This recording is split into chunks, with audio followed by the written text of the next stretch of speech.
It started as a Tuesday, it started as nothing. A German shepherd sitting at the top of the basement stairs. Nobody asked the right question for 19 days. The staircase had always been gated. Harper knew this. 2 years with a toddler, and every gate in that house was as automatic as breathing. You don't think about it, you just check it the way you check your phone. 40 times a day, before the thought even forms. So when her son Declan, 20 months, started going to that gate every morning and standing at it and looking down into the dark, she didn't panic. Toddlers found things interesting. That was their job. What was less easy to explain was why Zeus went with him. Zeus was 6, a long-haired German shepherd, the kind whose fur moved when he walked, and whose eyes contained something that people with no interest in dogs described as unsettling intelligence. He had been Declan's guardian since the first week they brought the boy home. He knew every inch of the house. He had never once shown particular interest in the basement. Until the first Tuesday in March, Declan toddled to the gate. Zeus padded after him. Normal. The toddler grabbed the gate bars and pressed his face between them and said something in the private language of 20-month-olds. Referred, Zeus sat beside him and looked down the stairs. Then he looked at Harper, then down the stairs. He did this 3 times, slowly.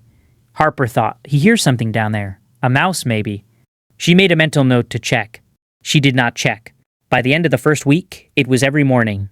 Declan to the gate, Zeus beside him, Zeus looking down the stairs, then at Harper, down the stairs, then at Harper. She started to notice that Zeus was not just sitting beside Declan. He was pressing his nose to the floor, along the baseboard near the gate, and inhaling in long, slow draws, moving his nose along the wall, then returning to sit beside Declan and repeat the whole sequence. Her husband, Neil, a high school science teacher, watched it on day 9 and said, "He's tracking something.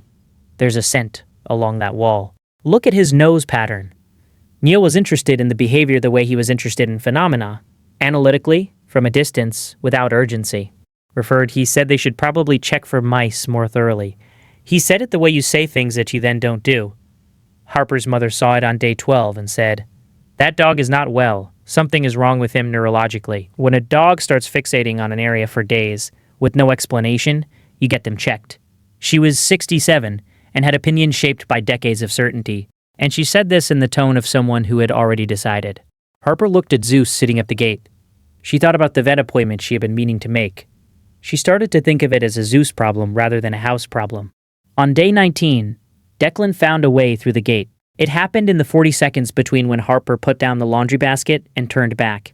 And it happened in the competent, purposeful way of a toddler who has been planning this for several days. He was 3 steps down the basement stairs before Zeus was there, body sideways across the step above him, blocking.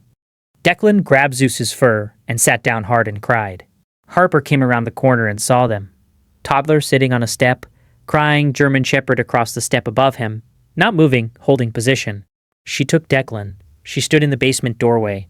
She did not feel the things she had been not feeling for 19 days, but she called the home inspector. The inspector came 2 days later with a standard radon test kit. He left it for 48 hours and collected it on a Friday. He called her Monday morning. His voice was professional. It had a particular quality that she recognized later as calibrated neutrality, the tone of someone who has delivered unexpected numbers before. The reading was 14.2 picocuries per liter. The EPA action level is 4.0. Your basement has a significant radon accumulation.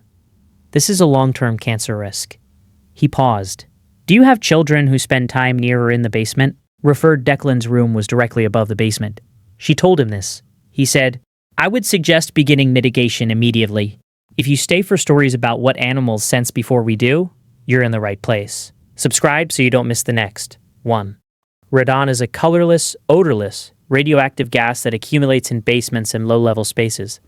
It is the second leading cause of lung cancer in the United States after smoking. Dogs cannot smell radon. What dogs can smell are the decay products of radon: polonium, bismuth, lead isotopes, which settle as charged particles on surfaces, particularly along floor-level baseboards and wall junctions. A dog's olfactory system, mapping a room in 3-dimensional chemical space, can register these particle deposits at concentrations far below human detection. Zeus had been reading the baseboard beside the gate for 19 days. He had been sitting beside Declan at that gate every morning, reading the air that came up from below, trying to tell them in the only way available to him that something was wrong with what was in it. They had considered neurological illness. They had considered mice. They had considered his age. They had not considered the one thing he was actually telling them. Has your dog ever fixated on a specific area of your home for no reason you could find? Tell us in the comments. These stories deserve to be heard. Mitigation system was installed the following week. A sub-slab depressurization unit vented through the exterior wall, drawing the radon out before it could accumulate. The inspector retested 30 days later. The reading was 0.9 picocuries per liter. Below action threshold, Zeus stopped going to the gate. That was how they knew it was done. Not the retest number, that came later. Bird. First they knew, because on the morning after the system was installed and running, Declan toddled to the gate, as he always did, and grabbed the bars and looked down. And Zeus padded to the gate and sat beside him and looked down. And then, for the first time in 3 weeks, Zeus stood up and walked away. Bird. Every guardian deserves to be recognized, even the ones who never asked for anything in return. If stories like this matter to you, subscribe so you never miss the next one. He went to his bed in the kitchen and lay down. His job at that gate was finished. He had been doing it since the first Tuesday in March, every morning, without complaint, without variation, without anyone understanding. He lay on his bed and put his chin on his paws and closed his eyes, and the mitigation unit hummed through the wall, and the air in that house was clean again, and he already knew it.